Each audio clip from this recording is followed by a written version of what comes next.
What is going on, my family? Your boy Demetrius is back with another classic Tekken 8 video. Here we are going to talk about how I made it back to God of Destruction when it comes to Tekken 8 Season 3.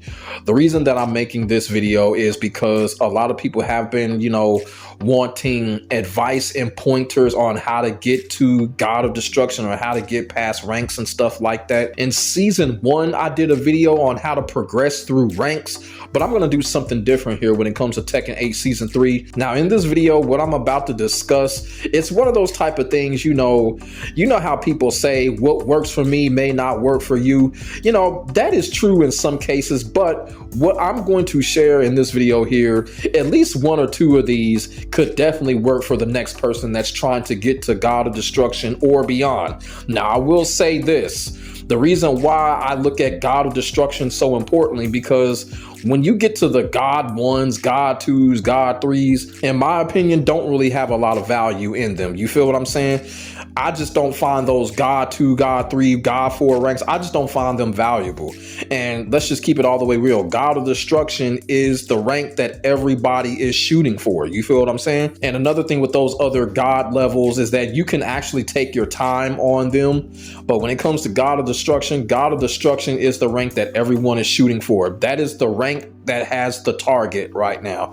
So I'm going to explain what I use and explain the tactics that I use and the mental strategy when it came to me reobtaining God of Destruction when it comes to Tekken 8 Season 3, because as y'all know, I did a video on how messed up Tekken 8 Season 3 online ranked is. I still stand by it. I think it's very messed up right now. So when it comes to Tekken 8 Season 3 online ranked and how to obtain God of Destruction, I am going to share how I was able to reobtain God of Destruction. And like I said, some of these pointers may work, some of them won't, but it doesn't hurt to try, and it just doesn't hurt to listen from a different person's perspective. Y'all feel what I'm saying? Now, first and foremost, the one thing that I will say when, journeying for trying to make it to God of Destruction, I always have this mentality, even when I'm not playing ranked. Do not underestimate nobody. When it comes to rank grind, when it comes to anything, when it comes to rank grind, quick match or whatever, but especially if you're trying to achieve a God of Destruction rank or whatever type of rank you're trying to achieve, do not underestimate anyone. And what I mean by that is, of course, Tekken 8 Season 3 had the whole rank reset and stuff like that. People got pushed back ranks. So we're going to come across people that are going to have different ranks than what they had last season. That shouldn't even matter. Do not pay attention to the other person's rank. Don't be manipulated just because you see a blue rank Bushin or something like that, or a Fujin or a Tekken King or whatever like that. Don't get manipulated by that, because the way that Tekken 8 is, and they keep on resetting the ranks and all of that type of shit, they probably were God of Destructions at one point. Do not underestimate the opponent in front of you, because the current ranks that they have right now really don't mean shit. And like I just explained, they probably were God of Destructions at one point, probably in Season 1 or Season 2. So do not underestimate that. Treat every opponent like they're a God. I'm being dead serious like that. Do not underestimate no rank when it comes to Tekken 8 Season 3. Period. The next thing that helped me get back to God of Destruction is strengths and weaknesses.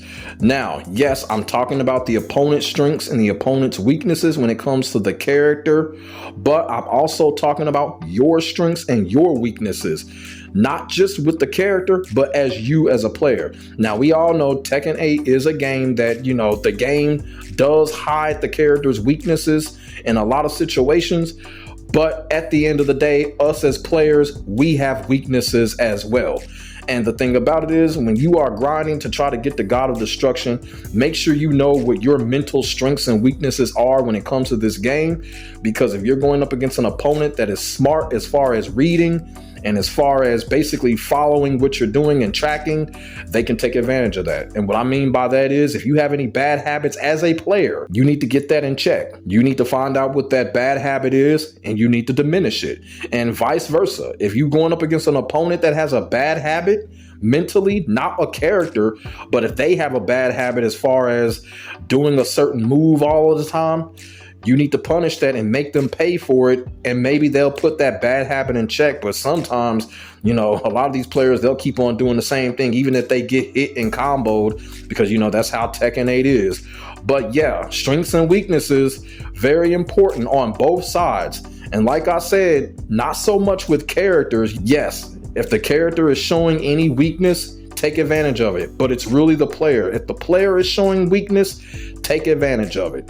And when it comes to your side, make sure you have that in check.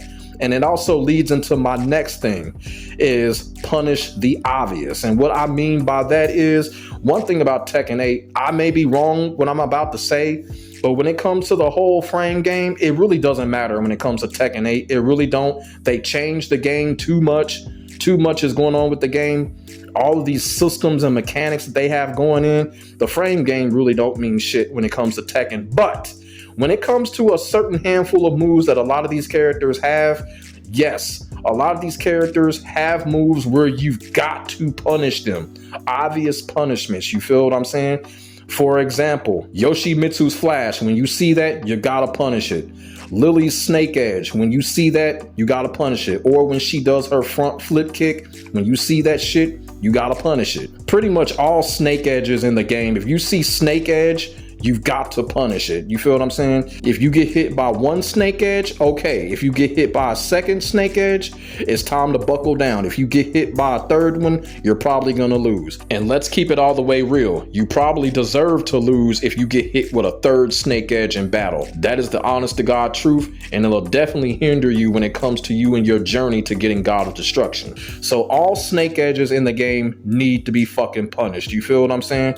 Because one thing about it, in Tekken 8, people will just mash out a Snake Edge and get away with it because you're probably trying to pressure and all of that. So a Snake Edge in this game is an obvious punishment, needs to be punished. And if you don't punish it, you're probably going to end up losing. So when it comes to Tekken 8, punish the obvious moves that these characters do. You've got to punish it. You feel what I'm saying? And it's not hard to do. It's not hard to see. A lot of these characters have moves you can tell that, they can just be launched. You feel what I'm saying? And y'all have to do it. Y'all have to do it. Y'all can miss it once, but y'all can't miss it a second time, because if y'all do, you're probably going to lose in this game. The next thing that I use when it comes to my God of Destruction grind that I feel like that would truly help people when I did it is that I listen to my instincts. And the thing about it is, when it comes to Tekken 8, instincts means everything. If you have the instinct to do something, just do it. You feel what I'm saying? Because I'm gonna tell you something, your opponent is gonna throw everything but the kitchen sink at you, and they're not gonna care. And the reason that they're doing that is because they're being instinctive about it. If they feel like something is there, they're gonna go for it. And they're not taking time to think about it.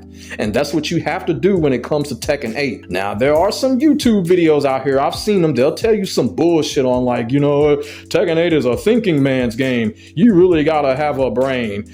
I'm gonna tell you right now, if you go into Tekken 8 Season 3 with that type of a mentality, your ass is gonna get bombarded with BS and you're gonna get caught in a vortex.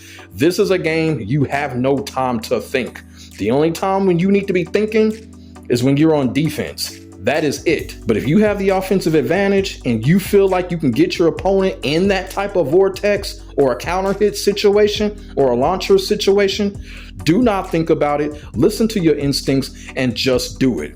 Even if you fail at it, listen to your instincts and just do it. You feel like you got something there, do it. Because like I said, your opponent on the other side, they're not going to think about it. They're just going to do it. Sometimes it works, sometimes it doesn't. But it's better to go ahead and operate off instinct to just stand there and look clueless and think about what you could have done at the end of the battle. And lastly, this one is probably the most important one to me, is that when I started my rank run in Tekken 8 Season 3, I did not change a thing. And what I mean is I did not change what I have learned and what I have crafted from Tekken 8 Season 2 or Season 1. I did not change a thing. What I have learned from the previous seasons and how I have crafted, I brung it into Tekken 8 Season 3. I did not change my mindset or nothing like that. I went in with what I knew. I went in with what I believed in. and I took it from there. And I kind of feel like that would work for everyone. A lot of people, because of how Tekken 8 is right now, a lot of people are afraid to not change. You feel what I'm saying? No, don't change anything. The way that you play is the way that you play. And if you try to change that, you're going to be even more frustrating because, like I said, it's already frustrating enough when it comes to Tekken 8 Season 3. So do not change a thing. And, there's going to be some people out there be like, well, you need to change this, you need to change that. And that's okay. There's nothing wrong with people saying that. But guess what? Those people are not in your shoes. They probably don't use the same character as you, and they obviously don't have the same mental approach as you. So that's why I feel like that's probably one of the most important things. Do not change who you are. Do not change how you play or how you approach when it comes to Tekken 8 Season 3. What you have learned in previous seasons or whatever, stick to that and continue the journey. So basically, that is how I was able to reclaim the God of Destruction when it came to the brutal Tekken 8 Season 3 online ranked. And like I said, when it comes to what I had just explained, I know everything that I just explained may not have worked for everyone, but like I said, one or two of these situations could possibly work for someone out there. You feel what I'm saying? It doesn't hurt to give it a try to see what happens. But those are the ways that I was able to reach God of Destruction once again. And like I said, when it comes to God 1, God 2, God 3, everything still is the same. But like I said, those other God of Destruction ranks, I don't think they bring much value, but you can take your time on those. Like when it comes to God 1, God 2, you can be very methodical with those. And that's how I'm being. I'll go on ranked, play a couple of matches, 3 or 4 matches. If I get a couple of matches in a row, I'm out of there until the next day. You feel what I'm saying? It's okay to be methodical when it comes to that type of shit. You feel me? So let me know what y'all think in the comment section below. Put y'all thoughts and y'all feelings in the comment section. We can definitely have a conversation started. Make sure you like, comment, and subscribe to your boy for the hottest Tekken 8 action on the internet, period. And there's also something I want to say, because for some strange reason, people don't think D all the way G does not show people how to play or get better at the game. I do have tutorials on how to get better at Tekken 8. I do have tutorials on how to go up against characters or whatever, because I have the playlist. And the playlist is right here. Despite what people may think, people sitting up here and say, well, D doesn't have any tutorials. That's a damn lie. Yes, I do. I have tutorials on how to beat various characters, and I have other type of tutorials, and my playlist is right here. So all y'all got to do is go to it. My name is Demetrius. I will get back at you in the next video. God bless. Stay safe. I am out. Peace.